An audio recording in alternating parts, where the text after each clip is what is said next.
Hey guys, tonight we're diving into something strange. Ancient India, a land of wisdom, rituals, and some of the most bizarre hygiene beliefs in history. From the practice of drinking one's own urine to the sacred fear of daily bathing. These weren't just habits, they were beliefs that shaped lives for centuries. But before we begin, if you enjoy myth stories like this, feel free to support the channel with a free subscription. And tell me, where are you watching from right now? I read every single comment. It's always incredible to see people tuning in from all over the world. Now take a deep breath and relax. This is Myth Night, where you relax and I tell you myth stories. And if you fall asleep before it ends, that's okay. Some myths were meant to be finished in dreams. The morning mist rises from the sacred Ganges like the breath of sleeping gods, and in the amber light of dawn, an ancient ritual unfolds that would horrify modern minds, yet was once considered the purest form of healing. The stone steps, worn smooth by countless pilgrims' feet, glisten with dew as Baba Ramdev, a sadhu whose weathered skin tells the story of decades spent in meditation, prepares for his daily practice of Shivambu Kalpavidi. In the Sanskrit texts that guided ancient Indian medicine, there exists a practice so startling in its simplicity that it challenges everything we believe about purity and contamination. Shivambu, literally meaning water of Shiva, refers to one's own urine, and for over 2,000 years, practitioners of this ancient art believed it held the key to perfect health and spiritual purification. Baba Ramdev cups his weathered hands as the first golden stream flows into his palms. The liquid catches the early sunlight, creating tiny prisms of light that dance across the surface of the holy river beside him. Without hesitation, without the revulsion that would seize a modern observer, he brings his hands to his lips and drinks deeply. This was not the desperate act of someone lost in the wilderness, but a deliberate spiritual practice documented in texts like the Dhamma Tantra and referenced in various Ayurvedic manuscripts. The ancient practitioners believed that urine was not waste, but rather the essence of life itself, filtered and purified by the body's own divine machinery. The logic, as they understood it, was both elegant and mystifying. The human body, they reasoned, was a temple housing the divine spark, and every substance it produced carried within it the concentrated wisdom of that divinity. Urine, having been processed through the kidneys, organs they believed were connected to the seat of spiritual energy, was thought to contain not just the body's physical intelligence, but its spiritual essence as well. In the candlelit chambers of ancient healing temples, physicians would prescribe specific rituals around this practice. They believed that drinking one's own urine first thing in the morning, when the body's energy was most pure and the mind most receptive, could cure ailments ranging from simple stomach troubles to the most complex spiritual maladies. The process was not random, but followed strict guidelines passed down through generations of healers. The first stream was always discarded, considered too concentrated with impurities from the night's cleansing process. The middle flow was captured and consumed, while the final stream was again discarded. This midstream collection, they believed, contained the perfect balance of the body's healing wisdom. But the practice extended far beyond simple consumption. In the shadowed corners of ashrams, where devotees gathered to learn the deepest mysteries of spiritual transformation, urine was used as an external medicine as well. Skin conditions, wounds, and even eye ailments were treated with fresh urine, applied directly to the affected areas. The ancient texts describe elaborate purification rituals surrounding this practice. Practitioners would fast for days, consuming only pure foods and sacred water, believing that this would enhance the healing properties of their body's natural medicine. Some devoted their entire lives to perfecting this practice, claiming that after years of faithful adherence, their urine became so purified that it lost all odor and tasted as sweet as honey.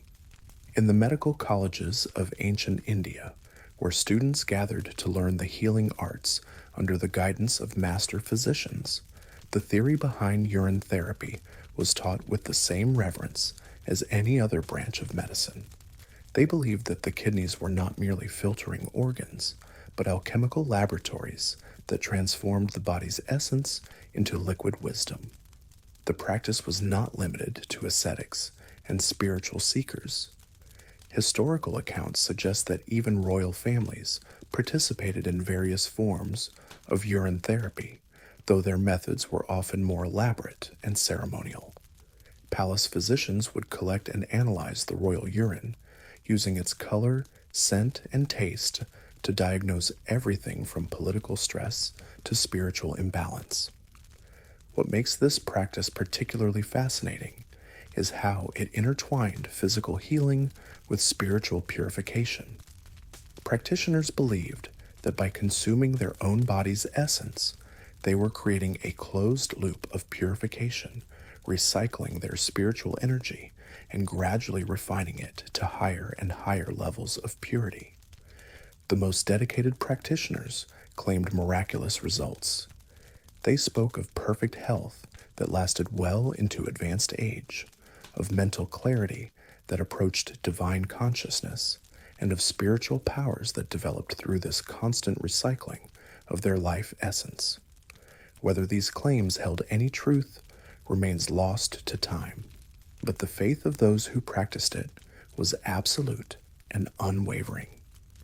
In the monsoon season, when the rains would flood the sacred rivers and mix the pure with the polluted, these practitioners maintained their ritual with even greater devotion. They saw their bodies as the only truly pure temple, the one sanctuary that could not be contaminated by external forces, and their urine as the holiest water they could ever hope to drink. The practice gradually declined as foreign influences and modern medical understanding challenged its foundations. Yet even today, in remote corners of India, there are those who maintain this ancient tradition, rising before dawn to partake in what they consider the most perfect medicine ever created, a medicine that comes not from plants or minerals, but from the divine laboratory of their own bodies. As the sun climbs higher over the Ganges and the mist begins to fade, Baba Ramdev completes his morning ritual. He sits in meditation on the stone steps, his body straight and still, believing that the sacred water of Shiva now flows through his veins, carrying with it the promise of another day of perfect health and spiritual clarity. The sound of temple bells echoes across the water, mixing with the gentle lapping of waves against the ancient stone, as this ritual that once defined purity for millions continues in the timeless rhythm of faith, meeting the eternal mystery of the human body's own wisdom. In the cool darkness before dawn, where oil lamps cast dancing shadows on carved temple walls, a young Brahmin named Arjun awakens to face a dilemma that would seem incomprehensible to modern minds. The clay water pot sits beside his sleeping mat, filled with clean river water, but he dares not touch it for fear of weakening the very life force that flows through his body like sacred fire. This was not laziness or ignorance, but a carefully cultivated belief system that viewed frequent bathing as a dangerous disruption of the body's spiritual energy. In ancient India, the concept of prana, the vital life force that animated all living things, was understood to be delicately balanced, and excessive washing was thought to disturb this balance in ways that could prove catastrophic to both physical health and spiritual development. The ancient texts speak of prana as flowing through invisible channels called nadis, creating a complex network of energy that connected every part of the body to the cosmic forces that governed existence. Water, particularly soap and vigorous scrubbing, was believed to open these channels too widely, allowing the precious life force to escape like steam from a broken pot. Arjun moves quietly through his morning routine, careful not to wake his family. His ablutions are minimal: a small amount of water to rinse his mouth, a few drops to cleanse his eyes, and a gentle washing of hands and feet. But his body remains untouched by soap or extensive water contact, protected by layers of sacred ash and the accumulated oils that his ancestors believed formed a natural barrier against both physical and spiritual contamination. The fear of frequent bathing was rooted in observations that seemed to support the theory. Those who bathed daily, particularly with harsh soaps made from animal fats and caustic plant materials, often suffered from skin ailments, respiratory problems, and what appeared to be a general weakening of constitution. The ancient physicians, lacking understanding of bacteria and the importance of hygiene in preventing disease, interpreted these symptoms as evidence that excessive washing was indeed draining the body's vital energy. This belief created a complex hierarchy of cleansing practices.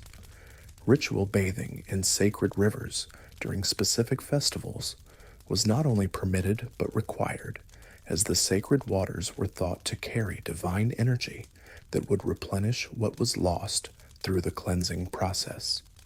But daily washing with ordinary water, particularly heated water, which was believed to be even more draining, was strongly discouraged. In the palm-thatched homes of village healers, where ancient wisdom was passed down through generations of whispered conversations and carefully guarded texts, elaborate theories developed around the proper timing and method of bodily cleansing. They believed that the body's energy fluctuated with the phases of the moon, the seasons, and even the time of day, and that washing during the wrong periods could permanently damage one's spiritual development. The most devout practitioners would go months without full body washing, allowing their skin to develop what they considered a natural protective coating of oils, dead skin cells, and sacred substances. This patina was not seen as filth, but as a sign of spiritual maturity and proper energy conservation. Women faced particular restrictions around bathing, as they were believed to be more susceptible to prana loss due to their monthly cycles. During menstruation, when they were already considered to be in a state of energy depletion, additional bathing was thought to be potentially life-threatening. Some texts suggested that excessive washing during these times could permanently damage a woman's ability to bear children or maintain spiritual focus. The wealthy, who could afford elaborate bathing facilities and imported soaps, were actually viewed with suspicion by traditional healers. Their frequent washing was seen as a sign of spiritual weakness and attachment to physical pleasures that would ultimately lead to poor health and shortened lifespan.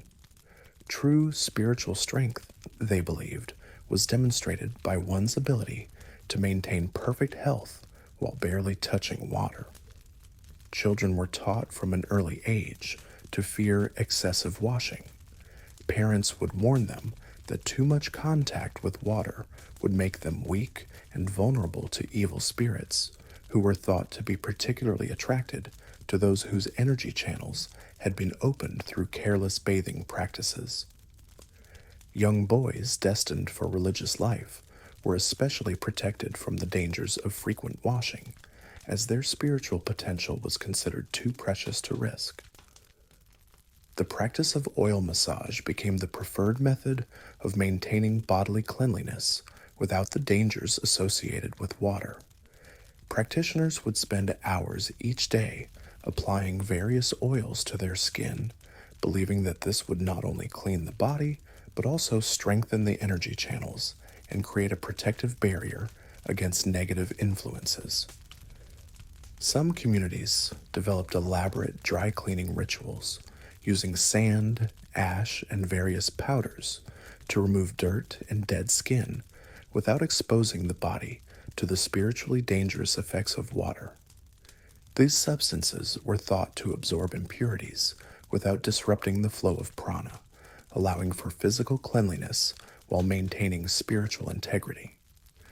The fear was so deeply ingrained that even when people became ill from obvious lack of hygiene, they would often attribute their sickness to insufficient prayer or spiritual practice rather than questioning their bathing restrictions. The connection between cleanliness and health, so obvious to modern minds, was obscured by layers of religious belief and misunderstood observations. Master healers would diagnose patients not by examining their bodies for signs of poor hygiene, but by analyzing their energy patterns and spiritual practices. A patient covered in grime and suffering from skin infections might be told that their problem was excessive attachment to physical pleasures, including the dangerous pleasure of frequent bathing. As the sun rises and filters through the narrow windows of Arjun's family home, he prepares for another day of careful energy conservation. His body carries the scent of yesterday's oils, mixed with the natural fragrances of a human form that has learned to clean itself through means other than water. To his family and community, this is not neglect, but wisdom, the ancient knowledge of how to maintain perfect health while preserving the precious life force that connects him to the divine source of all existence. The temple bells begin their morning call to prayer, and Arjun joins his voice to the chorus of devotees who have learned to find purity not through washing away the physical world, but through embracing it as the sacred vessel that houses their eternal spirits. In the scorching heat of the Rajasthani desert, where mirages dance on the horizon and the sun blazes like a divine eye examining the earth, sits Baba Gorak, a sadhu whose body has become a living testament to the belief that outer cleanliness is the enemy of inner purity. His skin, once the color of warm honey, is now caked with layers of sacred ash, dried mud, and the accumulated dust of 3 decades spent in meditation under the open sky. The philosophy that drove such practices emerged from some of the most profound spiritual movements in ancient India, the belief that the physical body was merely an illusion, a temporary vessel that distracted the soul from its true purpose. To these ascetics, maintaining bodily cleanliness was not just unnecessary, but actively harmful to spiritual development, as it reinforced attachment to the physical world and its false promises of comfort and beauty. Baba Gorak shifts slightly in his meditation posture, and the movement sends small clouds of dust into the still desert air. His hair, uncut and unwashed for so many years that it has formed thick, rope-like locks, hangs heavy with accumulated debris, sand particles, dried leaves, and the remnants of countless seasons spent exposed to the elements. To the casual observer, he appears to be slowly merging with the earth itself, but to his followers, he represents the ultimate triumph over physical vanity and material attachment. The ancient texts of the Nath tradition, which guided many of these extreme ascetic practices, taught that the body's natural state was one of decay and filth. Clean skin, they argued, was an artificial condition maintained through constant effort and attention that could be better directed toward spiritual pursuits. By allowing the body to return to its natural state of accumulated grime, practitioners believed they were demonstrating their complete detachment from worldly concerns. This philosophy created communities of holy men and women who competed not in cleanliness, but in degrees of accumulated filth. The most revered saints were often those who had gone the longest without washing, whose bodies had developed thick crusts of dirt and ash that were seen as protective armor against both physical discomfort and spiritual temptation.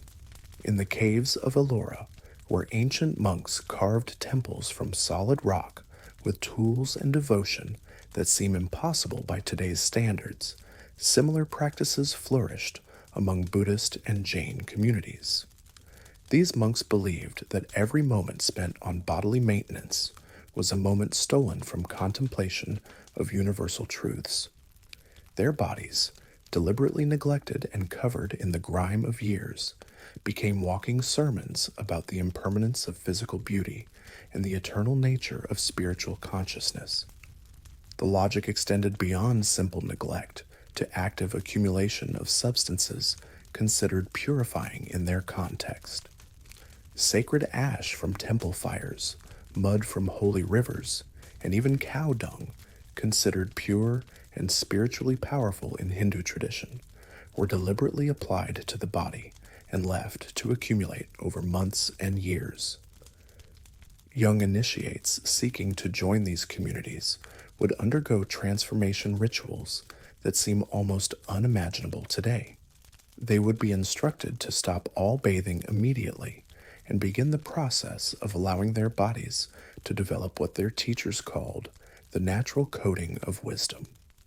This coating, they were told, would protect them from disease, negative spiritual influences, and the distracting thoughts that came from physical comfort. The accumulation of filth was not random, but followed specific spiritual guidelines.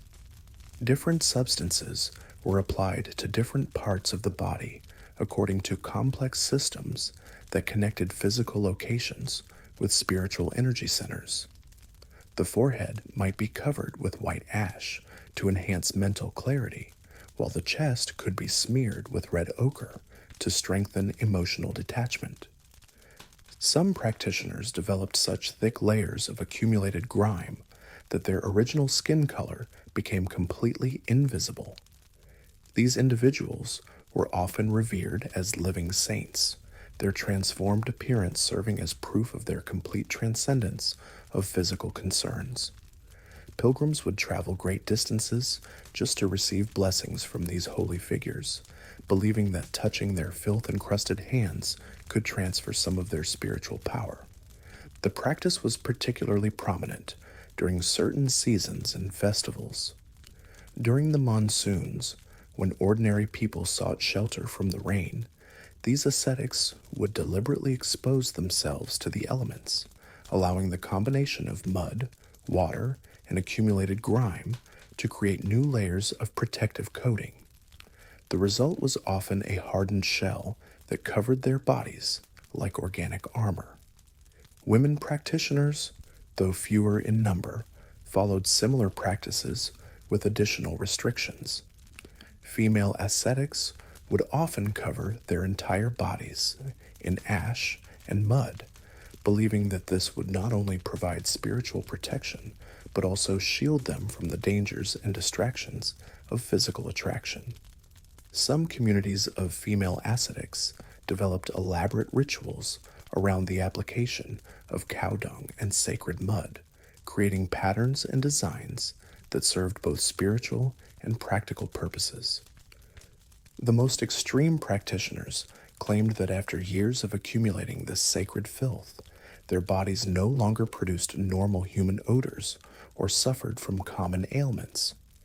They attributed this to the protective and purifying properties of their accumulated coating, though modern understanding would suggest that their noses had simply adapted to their condition, and that various other factors masked the true state of their health. Children born into communities that practiced these beliefs would be raised never knowing the sensation of soap against their skin or the feeling of water washing away the day's accumulation of dirt and sweat. To them, the idea of daily bathing would seem as foreign and potentially dangerous as eating poisonous plants. The philosophical foundation was so strong that even when practitioners became obviously ill from their lack of hygiene, the condition was rarely attributed to cleanliness issues. Instead, illness was seen as a sign that the practitioner needed to intensify their spiritual practices, perhaps by accumulating even more sacred substances on their bodies or by extending their meditation periods. As the desert sun reaches its peak and the heat becomes almost unbearable, Baba Gorak remains motionless in his meditation, his body a living sculpture of accumulated earth and ash. To him, every particle of dust that clings to his skin is a prayer made manifest, every layer of grime a step closer to the ultimate reality that lies beyond the illusions of the physical world. The wind picks up, adding fresh layers of sand to his already magnificent coating of sacred filth, and he accepts this gift from the desert with the gratitude of one who has learned to find divinity not in cleanliness, but in the complete acceptance of his body's integration with the eternal elements of the earth. In the pre-dawn darkness of a village home near Varanasi, where the walls are made of dried mud and cow dung, and the air is thick with the lingering smoke of cooking fires, Mata Kamala awakens to prepare her family's morning ritual of dental purification. By the light of a single oil lamp, she moves to the corner where she keeps the sacred substances that have been used for tooth cleaning in her family for countless generations. The gentle scraping sounds fill the quiet air as she grinds burned rice husks into a fine powder, mixing it with ash from the previous night's cooking fire. But this is only the beginning of a dental care routine that would shock modern sensibilities while containing elements of wisdom that scientists are only now beginning to understand. In ancient India, the mouth was considered the gateway not just to the body, but to the soul itself. The condition of one's teeth and gums was believed to directly influence spiritual clarity, and the substances used to clean them were chosen not merely for their physical properties, but for their perceived ability to purify the entire being. The most commonly used dental cleanser was ash, not just any ash, but ash from sacred fires, cooking fires that had burned pure grains, or the cremation fires of holy men. This ash was collected with reverence and stored in special containers, as it was believed to carry the spiritual essence of whatever had been burned to create it. Mata Kamala takes a small amount of this precious ash on her finger and begins to rub it against her teeth with the slow, meditative motions that her grandmother had taught her decades ago. The ash is gritty against her enamel, abrading away the accumulated residue of the previous day's meals while leaving her mouth with the alkaline taste that she has learned to associate with purity and health. But ash was only one component of the complex dental care system practiced in ancient India. Fresh cow dung, still warm from the animal and considered one of the purest substances in Hindu tradition, was mixed with various herbs and used as both toothpaste and mouthwash. The logic was impeccable to those who practiced it. Cows were sacred beings whose bodies could only produce sacred substances, and their waste, far from being contaminated, was seen as a concentrated form of purification. The preparation of cow dung dental paste was a ritual in itself. Only dung from cows that had been fed pure grains and herbs was considered suitable, and the collection had to be done with the proper prayers and mindset. The dung was then mixed with ground neem bark, salt, and sometimes honey, creating a paste that practitioners swore by for its ability to strengthen teeth and gums while purifying the breath. In the households of wealthy merchants and noble families, more elaborate dental preparations were common. They would use powdered pearls mixed with cow dung ash, believing that the pearls would strengthen the teeth while the ash provided the necessary cleansing properties. Some families kept special cows whose diet was carefully controlled to produce the highest quality dung for dental use. Young children were introduced to these practices early, their small fingers learning to apply the sacred substances with the same reverence their parents showed. They were taught that the mouth was a temple that needed daily purification, and that using the wrong substances or showing disrespect during the cleaning ritual could lead to both physical and spiritual contamination. The most sophisticated practitioners developed complex classification systems for different types of ash and their specific dental benefits. Ash from burned sesame plants was believed to whiten teeth, while ash from burned rice was thought to strengthen the gums. Some healers specialized in creating custom dental preparations based on individual needs and spiritual requirements. Bark from various trees played a crucial role in these ancient dental practices. The neem tree, whose bitter bark has antimicrobial properties that modern science has validated, was scraped and powdered for daily use. But other barks were equally prized. The astringent properties of babel bark were used to tighten loose teeth, while the soft fibers of the banyan tree served as natural toothbrushes. The ritual of bark collection was as important as its use. Practitioners would rise before dawn to gather bark from trees that had been blessed by moonlight, believing that the combination of plant essence and lunar energy created the most powerful dental medicine possible. The bark was then dried, ground, and mixed with ash according to recipes that were closely guarded family secrets. Some communities developed even more unusual dental practices. In certain regions, practitioners would chew on small pieces of charcoal from sacred fires, believing that this would not only clean their teeth, but also absorb negative energies that might have entered through the mouth during speech or eating. The charcoal would stain their teeth black, which was considered a mark of spiritual devotion rather than poor hygiene. The most dedicated practitioners claimed remarkable results from these methods. They spoke of teeth that remained strong and white well into advanced age, of gums that never bled or became infected, and of breath that carried the sweet fragrance of sacred fire rather than the odors typically associated with human mouths. Oil pulling, though using different oils than those commonly used today, was also practiced with great devotion. Practitioners would swish sesame oil, mustard oil, or ghee in their mouths for extended periods, sometimes while reciting prayers or mantras. The oil was believed to draw toxins not just from the mouth, but from the entire body, carrying away impurities that had accumulated through improper thoughts or actions. The timing of dental care was considered crucial.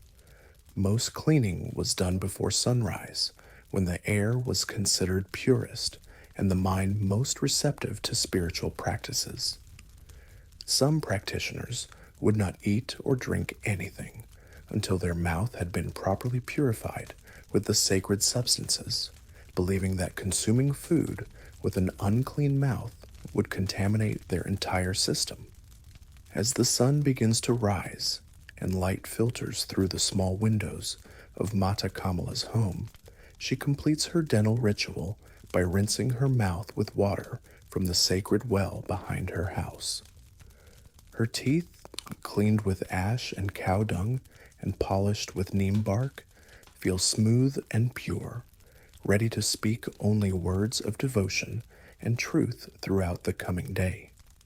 Her children, awakening to the familiar sounds and smells of their mother's morning ritual, prepare for their own introduction to these ancient practices, their young minds accepting without question that wisdom lies not in questioning inherited traditions, but in following them with the same faith and reverence that has guided countless generations before them. The temple bells in the distance begin their morning call, and the family prepares to greet the day with mouths that have been purified not just physically, but spiritually, ready to receive the blessings that come to those who honor the sacred wisdom of their ancestors. In the hushed sanctuary of an ancient Ayurvedic healing temple, where carved stone elephants guard doorways, and the air hangs heavy with the fragrance of sandalwood and burning ghee, Vaidya Krishnamurti tends to his most mysterious patient. The young woman lies on a bed of silk cushions, her fever-ravaged body glistening with layers of oil that catch the flickering light of oil lamps, like liquid gold poured over suffering flesh. The ancient science of oil healing in India was not merely medicine, but a sacred art that viewed the human body as a complex system of energy channels that could be opened, cleared, and strengthened through the application of specially prepared oils. What began as practical knowledge about the lubricating and protective properties of plant and animal fats evolved into an elaborate system of beliefs that credited oils with almost magical healing powers. Vaidya Krishnamurti moves with the reverence of a priest conducting holy rituals as he warms a mixture of sesame oil, clarified butter, and herbs over a sacred fire. Each ingredient has been selected not just for its physical properties, but for its spiritual resonance and its ability to balance the subtle energies that Ayurvedic healers believed governed health and disease. The preparation of medicinal oils was a process that could take days or even weeks, involving complex combinations of herbs, prayers, and astronomical timing. The base oils, usually sesame, coconut, or mustard, were heated slowly while practitioners recited specific mantras believed to infuse the liquid with healing vibrations. The resulting preparations were considered so potent that even small amounts could cure ailments that had resisted all other treatments. For practitioners of traditional Ayurveda, oil was not simply a topical treatment, but a medium through which the body's energy could be regulated and purified. They believed that different oils had affinities for different organs and systems, and that by choosing the correct oil and applying it with proper technique, healers could direct healing energy to precisely where it was needed most. The young woman's treatment involves the application of warm oil to every part of her body, not just the affected areas, but every inch of skin from the crown of her head to the soles of her feet. Vaidya Krishnamurti works systematically, his hands moving in patterns that have been passed down through generations of healers, believing that the oil will penetrate through her skin and carry its healing properties directly to the source of her illness. But the use of oil in ancient Indian medicine extended far beyond external applications. Practitioners regularly consumed various oils as internal medicine, believing that different fats could nourish specific organs and systems from within. Ghee, the clarified butter considered most sacred in Hindu tradition, was prescribed for everything from digestive problems to mental disorders, consumed in quantities that would alarm modern nutritionists. The most dedicated patients would undergo intensive oil treatments that lasted for weeks or even months. During these periods, they would consume nothing but specially prepared medicinal oils, their bodies gradually becoming saturated with what healers believed were purifying and rejuvenating substances. These treatments were particularly popular among the wealthy, who could afford both the expensive oils and the time required for such intensive therapies. Oil was considered especially powerful for treating conditions that Western medicine would recognize as infections or inflammatory diseases. Practitioners would pack infected wounds with ghee, believing that the pure fat would draw out corruption while providing the injured tissue with concentrated nourishment. Ear infections were treated by pouring warm oil directly into the ear canal, sometimes leaving it there for hours while patients lay motionless to allow the healing properties to penetrate deeply. The most unusual applications involved the use of oil in treating mental and spiritual ailments. Practitioners believed that madness was often caused by an imbalance of energies in the head, and they would treat such conditions by keeping the patient's scalp constantly saturated with specially prepared oils. Some treatments involved creating a reservoir of oil on top of the patient's head, held in place by a ring of dough, allowing the oil to soak into the skull for hours at a time. Nasal irrigation with oil was another common practice, with practitioners believing that the nose was a direct pathway to the brain and that introducing the right oils through the nostrils could cure everything from headaches to spiritual confusion. Patients would lie with their heads tilted back while healers poured streams of warm oil into their nostrils, allowing it to flow through the sinuses and, they believed, directly into the brain tissue. The selection of oils for different conditions became an elaborate science in itself. Coconut oil was preferred for cooling conditions, like fevers and inflammations, while mustard oil was used for warming treatments designed to stimulate circulation and energy flow. Sesame oil was considered the most balanced and was used for general health maintenance, while more exotic oils prepared from various seeds and nuts were reserved for specific ailments. Some practitioners took the oil treatments to extraordinary extremes, spending entire seasons with their bodies completely covered in oil from head to toe. They would sleep on oil-soaked bedding, wear clothes saturated with medicinal preparations, and consume oils with every meal, believing that this would create a state of perfect health and spiritual clarity that no disease could penetrate. The wealthy developed elaborate bathing rituals around oil treatments, constructing special rooms where they could be massaged with warm oils while reclining in copper vessels filled with medicinal preparations. These oil baths were believed to be so purifying that practitioners claimed they could reverse aging, cure chronic diseases, and even extend life indefinitely. Children born into families that practiced intensive oil healing were often raised with constant oil applications from birth. Their skin, never allowed to experience dryness or direct contact with harsh elements, would develop a characteristic sheen and texture that practitioners claimed was a sign of perfect health and spiritual protection.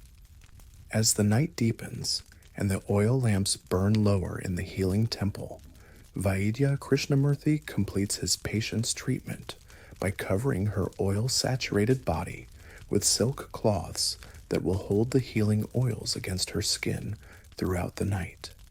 He believes that by morning, the sacred fats will have penetrated to the very core of her being, carrying with them the power to restore balance to her disrupted energies.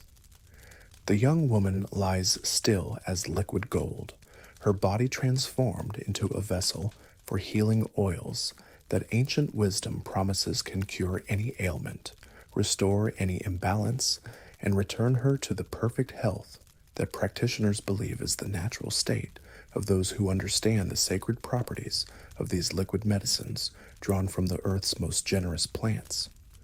The temple falls silent except for the gentle crackling of oil lamps and the whispered prayers of healers who tend their charges through the night, maintaining the ancient faith that healing comes not from fighting disease, but from saturating the body with the pure, sacred substances that connect human flesh to the eternal source of all life and health.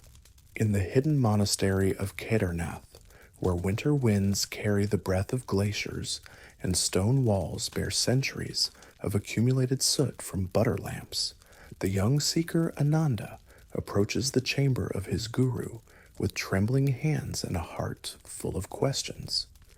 The wooden door, worn smooth by countless pilgrims' touches, opens to reveal a scene that will haunt his dreams and challenge every assumption he has ever held about the relationship between body and spirit.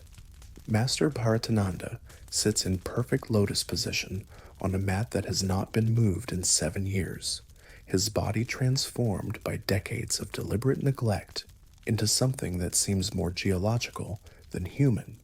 His skin, once soft and golden, has become a landscape of accumulated grime, sacred ash, and the patina of years spent in motionless contemplation. The smell that fills the chamber is not merely the odor of an unwashed human body, but something deeper and more complex, the scent of complete detachment from physical existence. The philosophy that guided such extreme practices emerged from some of the most profound spiritual insights in human history, the recognition that attachment to bodily comfort and appearance was one of the primary obstacles to enlightenment. These masters taught that every moment spent maintaining the physical form was a moment stolen from the eternal pursuit of spiritual realization, and that true wisdom could only emerge when the practitioner had completely transcended the limitations of flesh. Ananda struggles to control his breathing as he enters the chamber, his young body still accustomed to daily washing and clean clothes recoiling from the overwhelming sensory assault. But his guru's eyes, brilliant and alert within their setting of accumulated filth, shine with a clarity that seems to penetrate directly to the core of existence, suggesting that whatever has been lost in physical comfort has been more than compensated for by spiritual gain. The ancient texts that guided these practices spoke of the body as Maya, illusion, a temporary vehicle that trapped the eternal soul in cycles of pleasure and pain, attraction and repulsion, birth and death. The most radical practitioners interpreted this teaching to mean that any attention paid to bodily maintenance was not just wasteful, but actively harmful to spiritual development, as it reinforced the illusion that physical existence had ultimate reality. Master Bharatananda had not washed his body in over 20 years, had not changed his clothes in 15, and had not trimmed his hair or nails in so long that they had become part of the chamber's landscape, growing into strange formations that seemed to connect him physically to the stone walls and wooden floor.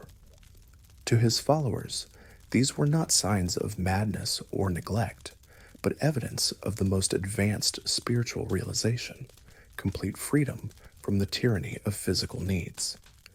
The daily routine in such monasteries centered entirely around meditation and spiritual practice, with no time allocated for bodily maintenance beyond the minimum necessary for survival. Monks would sit for days at a time without moving, allowing their bodies to accumulate whatever substances happened to settle upon them: dust, ash from incense, even insects and small debris, viewing this accumulation as evidence of their growing detachment from physical sensation.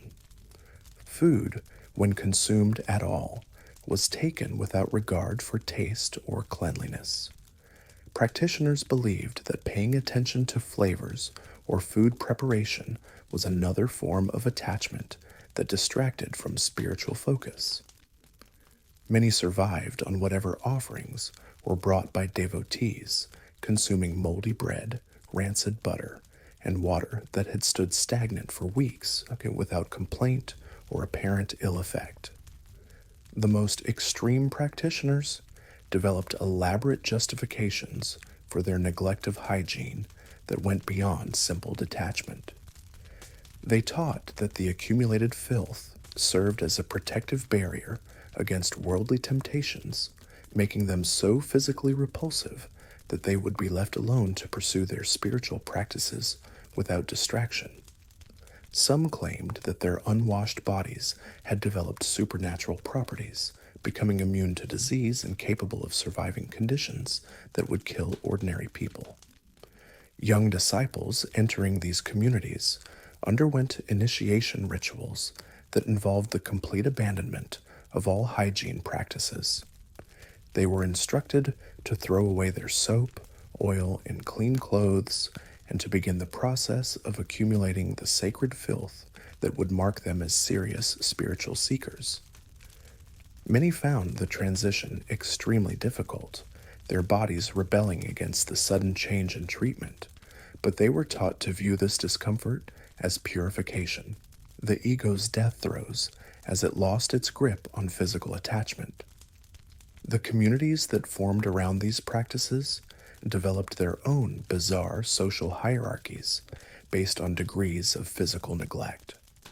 The most revered masters were often those who had gone the longest without bathing, whose bodies had accumulated the thickest layers of grime, and whose odor could clear rooms of all but the most devoted followers.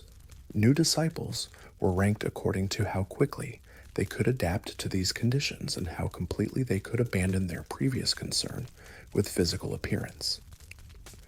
Women practitioners, though fewer in number, often took these practices to even greater extremes than their male counterparts. Female ascetics would deliberately make themselves as physically repulsive as possible, believing that this would protect them from unwanted attention while demonstrating their complete transcendence of feminine vanity.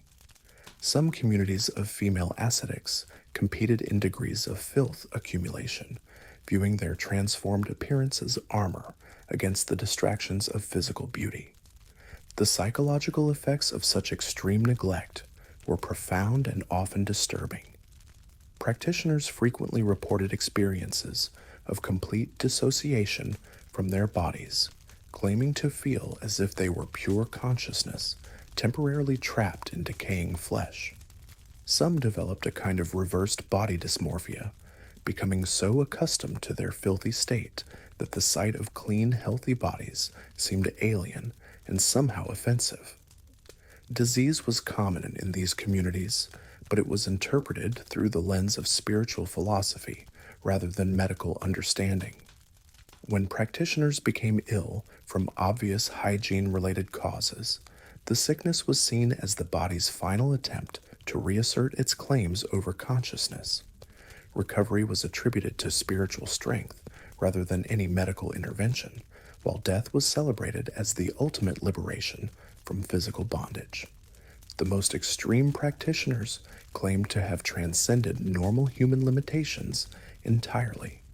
They spoke of bodies that no longer produced waste, skin that had become so purified by neglect that it no longer attracted insects or developed infections, and digestive systems that could process any substance without discomfort. Whether these claims had any basis in reality or were simply the products of minds that had lost touch with physical sensation remains unknown. As dawn breaks over the mountains and filters weakly through the grimy windows of the monastery, Ananda completes his first night in his guru's presence. His body, still accustomed to cleanliness, aches from the unaccustomed position and rebels against the overwhelming sensory input, but his mind has been touched by something profound, a glimpse of consciousness so completely detached from physical concerns that it seems to exist in a different dimension entirely. Master Bharatananda remains motionless, his breathing so shallow that he might be taken for dead were it not for the occasional movement of his eyes and the sense of vast awareness that radiates from his filth-encrusted form. To him, the accumulated grime of decades is not dirt, but freedom, each layer of neglect a step further from the illusions that bind ordinary humans to cycles of pleasure and pain, comfort and discomfort, attraction and revulsion. The monastery bell rings somewhere in the distance, calling the community to morning prayers. But in this chamber where time seems suspended and physical reality holds no sway, the only sound is the barely perceptible whisper of breath moving through a body that has been transformed from flesh into a living symbol of the soul's ultimate independence from all material concerns. The wind carries the scent of snow and distant valleys through cracks in the ancient walls, mixing with the complex odors of human transformation, creating an atmosphere that exists nowhere else on earth, the fragrance of absolute spiritual commitment, where the complete neglect of the body has become the highest form of devotion to the eternal mysteries that lie beyond the reach of soap and water.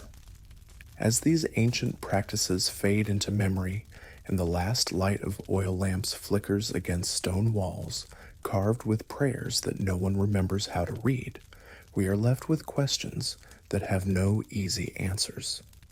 Were these practitioners mad, or had they discovered something about the nature of consciousness that we have forgotten in our obsession with physical comfort? Did their neglect of the body lead to spiritual insights that justified the suffering? Or were they simply victims of beliefs that confused self destruction with transcendence? The monasteries still stand in remote places, their walls holding echoes of prayers and the lingering presence of those who chose to abandon the world of cleanliness and comfort in pursuit of truths that could only be found in the complete rejection of everything their bodies demanded. Whether they found what they were seeking in the accumulated filth of years, or lost themselves in the maze of their own making, remains one of the great mysteries of human spiritual exploration.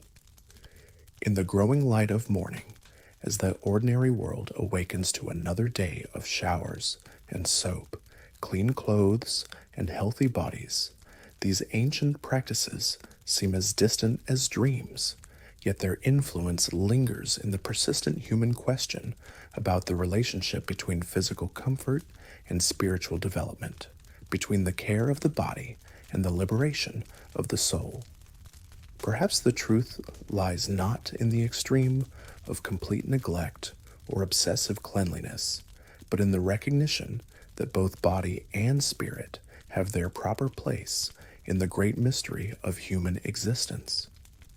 The monks who covered themselves in sacred filth were seeking something real, the freedom from attachment that allows consciousness to explore its deepest nature, even if their methods led them into territories that seem alien to modern understanding. The bells fall silent, the oil lamps burn low, and in the growing quietude of dawn, the ancient questions remain suspended in the thin mountain air like incense smoke, carrying prayers to destinations beyond human comprehension, leaving us to wonder what wisdom might be found in the spaces between cleanliness and filth, between the care of the body and the liberation of the spirit that transcends all physical concerns.